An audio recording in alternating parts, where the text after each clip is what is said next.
2 दिन पहले जैसे घटना हुई उससे संबंधित कि हिंदू है तू, ये तुम ज्यादा सिर पे चढ़ गया, तुम्हें शर्म नहीं आ रही है? नमस्कार, आप देख रहे हैं एनएमएफ न्यूज। आपके साथ मैं हूं नम्रता चौधरी। 22 अप्रैल को दोपहर 2 बजे के आसपास पहलगाम में जिस तरीके से आतंकवादियों ने सैलानियों को अपना निशाना बनाया, उसके बाद से ही पूरे देश में उबाल देखा जा रहा है। सिर्फ ये कहना कि हिंदुओं में रोष है गलत होगा। मुसलमान समुदाय भी आगे आकर इसका विरोध कर रहा है और आतंकवादियों के खिलाफ एकजुट होकर सरकार के समर्थन में नारेबाजी की जा रही है। कई मस्जिदों से ऐलान किया गया है कि हम इसकी निंदा करते हैं और हम सरकार के साथ हैं। इस पूरे मुद्दे पर पक्ष विपक्ष के नेता हो, हिंदू मुसलमान या कोई और समुदाय हो, सबके सब एकजुट खड़े हैं और आतंकवाद के खिलाफ लंबी लड़ाई लड़ने के लिए तैयार हैं। लेकिन इन सब के बीच सोचकर देखिए कि कुछ मुस्लिम समुदाय के लोग हिंदुओं के साथ बर्बरता करें, उन्हें मारें पीटें और उसके बाद कह दें कि पहलगाम याद है ना, तो आप क्या कहेंगे? इसे आप क्या कहेंगे? इसे आप क्या नाम देंगे? सबसे बड़ी बात है कि यह खबर उस राज्य से सामने आई है जहां पर सबसे ज्यादा मजबूत और सख्त माना जाता है लॉ एंड ऑर्डर, जहां पर एनकाउंटर नीति फॉलो होती है, जहां पर बुलडोजर नीति फॉलो होती है। हम बात कर रहे हैं उत्तर प्रदेश की। उत्तर प्रदेश का मुजफ्फरनगर जिला जो अक्सर हाईलाइटेड रहता है। इसी मुजफ्फरनगर में एक शख्स ने आरोप लगाया है कि कुछ दबंगों ने, जिन्होंने टोपी पहनी हुई थी, कार सवार पिता पुत्र को पीटा। जब यह प्रत्यक्षदर्शी बचाने के लिए गया तो इसको भी पीटा, इसका गिरेबान पकड़ा और कहा गया कि पहलगाम जैसी घटना भूल गए क्या? और बार बार है कौन तू, गंदी गंदी गाली, मतलब जो फिलहाल 2 दिन पहले जैसे घटना हुई उससे संबंधित कि हिंदू है तू, ये तुम ज्यादा सिर पे चढ़ गया, तुम्हें शर्म नहीं आ रही है? इतना होने के बाद मतलब एब्यूजिंग लैंग्वेज इस्तेमाल करके मैं वहां से बच के, इन्हें जब देखा कि ये चले गए थोड़ा आगे जाके, फिर मैं थोड़ा सा साइड हो गया। मुजफ्फरनगर के खतौली कोतवाली के कस्बा ढाकन चौक का पूरा मामला बताया जा रहा है। बताया यह भी जा रहा है कि मुजफ्फरनगर में कुछ दबंगों ने कार सवारों को पीटा।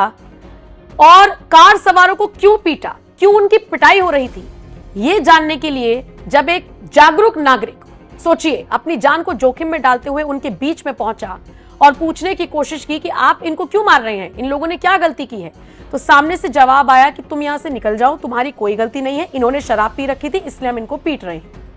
फिर इस शख्स ने कहा कि क्यों पीट रहे हैं, या मैं तो बचाने आऊंगा, या आप लोग। इतनी बात में इस शख्स का भी गिरेबान पकड़ लिया और फिर कहा गया कि क्या पहलगाम हमला भूल गए हो? इस शख्स का पहले बयान सुनिए, आपको खुद समझ में आ जाएगा ये पूरा मामला क्या है। मैं खाना खाने के बाद डेली जैसे घूमता हूँ तो ढाकन चौक की तरफ से जा रहा था, तो ढाकन चौक पर 50-60 लोग एक गाड़ी वाले के साथ मारपीट कर रहे थे। उस गाड़ी में एक तो 30+ लड़का था और एक उनके शायद फादर थे 60+। दोनों के साथ बेहुदा मारपीट हो रही थी। मतलब जितनी भी एंड हो सकता था वो मारपीट थी। मैंने जाके पूछ लिया, आप मारपीट किस बेस पे कर रहे हो, क्या दिक्कत है? मतलब भाई कोई पीट रहा हो, हम ना बचाएं, बेकार है। तो उन्होंने मेरे साथ भी मारपीट करनी स्टार्ट कर दी कि आप कौन हो, आपका क्या मतलब है यहाँ किसी को बचाने का? मगर ढाकन चौक के ही लोग थे, किसी ने टोपी लगा रखी थी, कोई पीछे से अब्दुल बोल रहा था, कोई सामिद बोल रहा था, नाम इस तरीके के थे, मुस्लिम ही थे। मतलब कहने का मतलब है वो इसलिए थे क्योंकि जब उन्होंने मुझे मारपीट करनी स्टार्ट करी, मैंने कहा मेरे साथ मारपीट करने का क्या मतलब है, तुम उधर भी कर रहे थे, उनको वो शराब पी रखी थी उन्होंने और हमारे साथ गाली गलौज कर रहे थे, इसलिए हमने मारपीट करी। और मैं कहा मैंने क्या पी रखी है, मैं तो उन्हें बचाने आया हूँ, किसी को बचा भी नहीं सकता, उनको नहीं बचा सकते। अभी 2 दिन पहले की घटना भूल गए हो कि आप पहलगाम की, वहां की घटना को याद रखो, ऐसे बचाओगे आप आगे? मगर मरते तक बचाऊंगा। मोबाइल भी छीना मेरा, गिराबान भी पकड़ा, मारपीट भी करी, यूं तो ऊपर वो महादेव की कृपा है। सुना आपने किस तरीके से ये प्रत्यक्षदर्शी बता रही हैं कि कार सवारों को पीटा जा रहा था। वो कार सवार जो शायद देखने में पिता पुत्र लग रहे थे, एक की एज 30+ थी, एक की एज 60+ थी, उनको 15-16 लड़कों ने पीटा। सबने टोपी लगाई हुई थी, किसी का नाम अब्दुल था, किसी का नाम सामिद था, जैसा कि प्रत्यक्षदर्शी बता रही है। और जब ये बचाने के लिए गए एक जागरूक नागरिक के तौर पर, तो सोचिए इनका भी क्या हाल किया गया। ये दिख सही रहे हैं लेकिन इनके जो जहन में खौफ लगा कि किस तरीके से कुछ भी वहां पर हो सकता था, वो साफ आप देख पा रहे होंगे, समझ पा रहे होंगे। वो अलग बात है कि इस दुनिया में, इस देश में आज भी ऐसे लोग मौजूद हैं जो दूसरे के फटे में जाकर टांग अड़ाते हैं, बचाने की कोशिश करते हैं और एक जागरूक नागरिक का कर्तव्य भी निभाते हैं। इस शख्स को आपने सुन लिया, वो तस्वीरें वगैरह भी आप देख लीजिए जो हॉस्पिटल से सामने आ रही हैं। मारपीट का भी यहां तक कि एक वीडियो वायरल हो रहा है और ये सारी वीडियोस और ये सारी रिपोर्ट हमारे संवाददाता नागरदत्त शर्मा ने आपके लिए भेजी है। इन तस्वीरों को आपने देख लिया होगा, आपने बयान सुन लिया प्रत्यक्षदर्शी का, किस तरीके से धमकी दी गई है। अब इंतजार है कि योगी आदित्यनाथ की पुलिस क्या एक्शन लेगी इन 50-60 समुदाय विशेष के लोगों के खिलाफ जिन पर इस शख्स ने आरोप लगाए हैं कि मारा गया, मुझे भी, उन दोनों को भी पीटा गया और फिर पहलगाम जैसी घटना याद है ना, इसका जिक्र किया गया।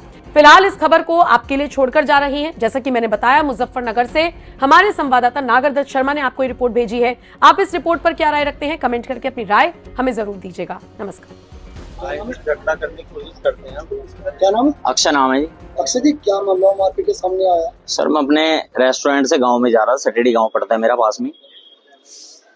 3-4 लड़के आते हैं, मेरी गाड़ी के सामने हट जाते हैं। कहाँ पर? धागन चौक की बात है, मेन पुलिस चौकी के जस्ट पास में जी, पुलिस चौकी के जस्ट पास की बात है।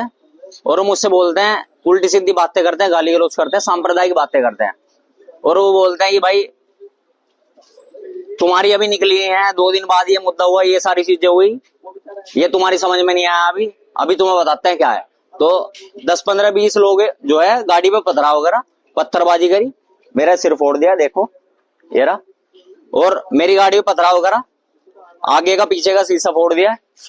और मैं तो ये चाहता हूँ कि न्याय मिल जाए मुझे। अब थाने में आए हो, अब क्या मांगा आपने? मैं तो सर जो है न्याय मांगता हूँ। मारपीट करने वाले कितने आदमी थे? मारपीट करने वाले 15-20 लोग थे। कैमरे लगे हुए हैं वहाँ पे, चौकी पे भी कैमरे लगे हुए हैं। क्या वजह रही उनकी मारपीट करने की? मारपीट करने की सर सांप्रदायिक वजह है और कुछ नहीं। मेरी कोई किसी से दुश्मनी नहीं है। हम वहाँ से 30-40 साल से हम बसे हुए हैं। हमारा सिर्फ हिंदुओं का हमारा ही मकान है वहाँ पे, पूरे डागन चौक पे हमारा ही मकान है। मैं वहाँ पे बिजनेस कर रहा हूँ। नहीं, पहले कोई बात नहीं है, सबसे सब कुछ भाईचारा है, सब कुछ ठीक। मैं खाना खाने के बाद डेली जैसे घूमता हूँ तो ढाकन चौक की तरफ से जा रहा था, तो ढाकन चौक पर 50-60 लोग एक गाड़ी वाले के साथ मारपीट कर रहे थे। उस गाड़ी में एक तो 30+ लड़का था और एक उनके शायद फादर थे 60+। दोनों के साथ बेहुदा मारपीट हो रही थी। मतलब जितनी भी एंड हो सकता था वो मारपीट थी। मैंने जाके पूछ लिया, आप मारपीट किस बेस पे कर रहे हो, क्या दिक्कत है, मतलब भाई कोई पीट रहा हो, हम ना बचाएं, बेकार है। तो उन्होंने मेरे साथ भी मारपीट करनी स्टार्ट कर दी कि आप कौन हो, आपका क्या मतलब है यहाँ किसी को बचाने का। मगर कौन लोग थे? ढाकन चौक के ही लोग थे। किसी ने टोपी लगा रखी थी, कोई पीछे से अब्दुल बोल रहा था, कोई सामिद बोल रहा था, नाम इस तरीके के थे, मुस्लिम ही थे। मतलब कहने का मतलब है वो इसलिए थे क्योंकि जब उन्होंने मुझे मारपीट करनी स्टार्ट करी, मैंने कहा मेरे साथ मारपीट करने का क्या मतलब है, तुम उधर भी कर रहे थे। उनको वो शराब पी रखी थी उन्होंने और हमारे साथ गाली गलौज कर रहे थे, इसलिए हमने मारपीट करी। और मैं कहा मैंने क्या पी रखी है, मैं तो उन्हें बचाने आया हूँ, किसी को बचा भी नहीं सकता, उनको नहीं बचा सकते। अभी 2 दिन पहले की घटना भूल गए हो कि आप पहलगाम की, वहां की घटना को याद रखो, ऐसे बचाओगे आप आगे। मगर मरते तक बचाऊंगा। मोबाइल भी छीना मेरा, गिराबान भी पकड़ा, मारपीट भी करी। यूं तो ऊपर महादेव की कृपा है, कोई दिक्कत नहीं है, हम तो फिर भी बचाते ही रहेंगे। पुलिस का भी वही चौकी है विक्रांत करदम जी की, कोई पुलिस वाला नहीं था वहां। 10 मिनट 15 मिनट मारपीट होती रही। मैं जान बचा के किसी भी तरीके से, जब देखा गाड़ी वाले भी थोड़ा आगे हो गए, बच गए, अपनी भी जान बचा के वहां से निकल गया, क्योंकि हम जान इन कुत्तों के पथराव ऐसा ये गाड़ी वाले बता रहे हैं। लेकिन जब मैं गया तो बेहुदा मारपीट हो रही थी, लेकिन जब मेरे साथ भी मारपीट होने लगी तो मैं उनको देख नहीं पा रहा था फिर क्या हो रहा, क्योंकि मैं अपने आप, मेरा मुंह नीचे था। लेकिन उनके साथ काफी हद तक मारपीट बेलिमिट थी, मतलब अंत था बिल्कुल मारपीट का।